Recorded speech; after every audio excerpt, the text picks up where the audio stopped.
I don't agree with that. I don't think you should use the word weird. Call him what he is, a convicted felon. Yeah, that's better. I agree with that.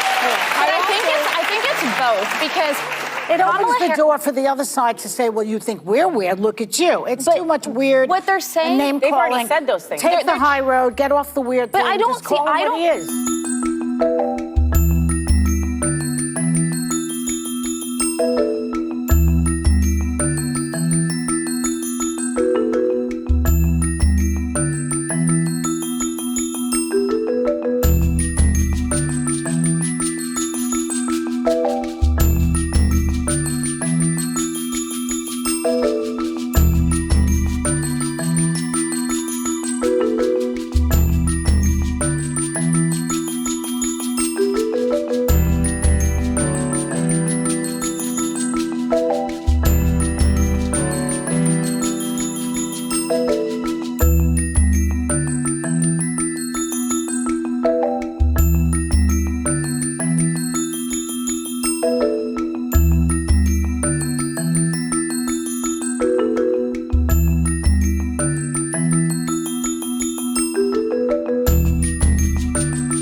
But he and his running mate sure seem to have a lot to say about me.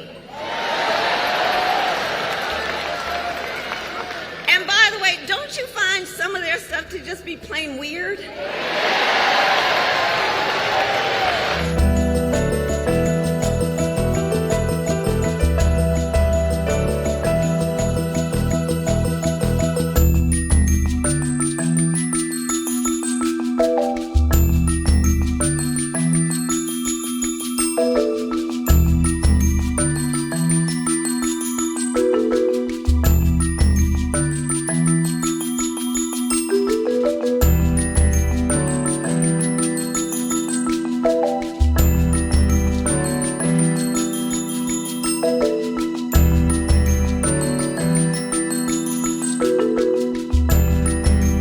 We're talking about the madness of Victoria. The other place you can go to see madness is The View on American television, where Whoopi Goldberg holds court. The funny thing about Whoopi Goldberg is that if Donald Trump so much as looks sideways, she is all upset and outraged about it. But when Christians are mocked, slandered and ridiculed at the opening ceremony of the Olympic Games, well, she says, that's no biggie, just change the channel. Have a listen. Come on, y'all. It's the Olympics. Stop. They're not trying to do anything except talk about the history. They're showing you the history. There are too many people in the picture for it to be the 12 disciples and then the 7 or 8 other people who are in the picture. Well, and it's just also, more people. When you're not happy with something and it bothers you, don't take 20 hours to write an email. Just turn the TV off. Watch something else.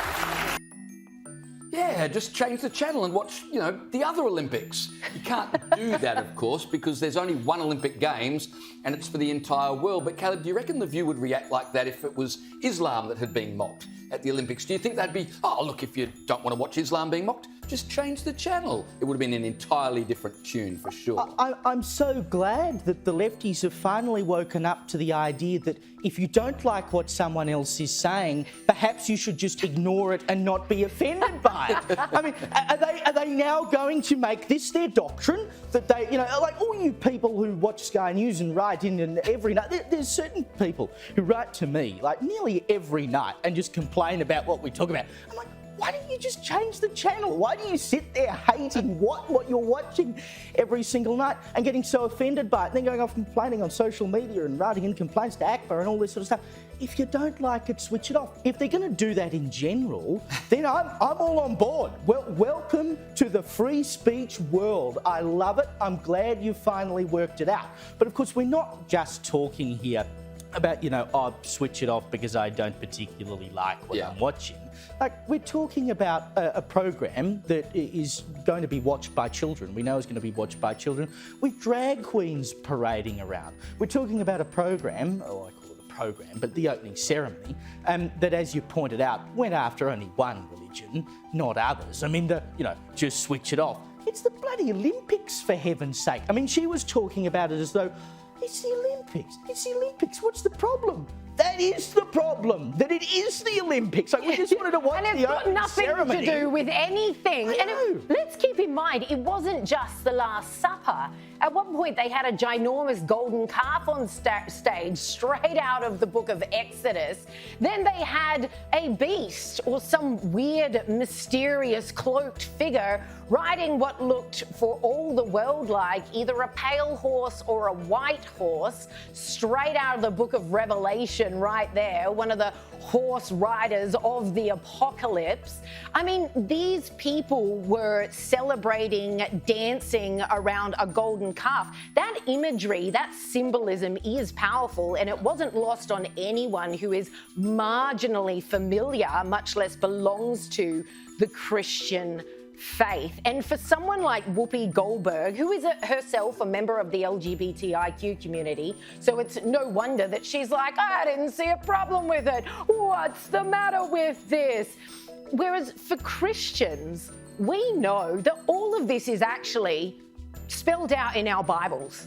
It is spelled out in our Bibles. The Bible says, as it was in the days of Sodom and Gomorrah, so shall it be. The Bible says in the last days, mockers will come with their mockery, saying, where is your Christ? Where is your God? Now, Jesus himself said, hey, they hated me first. So if the world hates you, don't worry. I'm the OG, and they hate me because I called them out on their evil deeds. Like, all of this is foretold, and any Christians watching this just goes, well, hello, mockers. Thanks for fulfilling more prophecy. There you are. Okay, yep, go on then. Christians weren't imagining it because, like you said, if it was just one thing, you might say, maybe a coincidence, but there were numerous Bible references where ridicule was involved. Yes, there was no accident, very obvious. There was no mistake, it was no misunderstanding. On The View, a couple of the other panellists went on to say, we should just focus on the Olympians rather than what happened during the opening ceremony. But that's our complaint, isn't it? We wish the Olympics would focus on the Olympians. That would have been rather nice. than mocking Christianity. The other thing they said, and I can't believe this, one of the co-hosts on The View said, look, all these Christians complaining, we're tired of being beaten over the head with religious messages. We were beaten over the head with a religious message by the Olympic opening ceremony. Then when we complain about it, we're the ones who are the Bible bashers.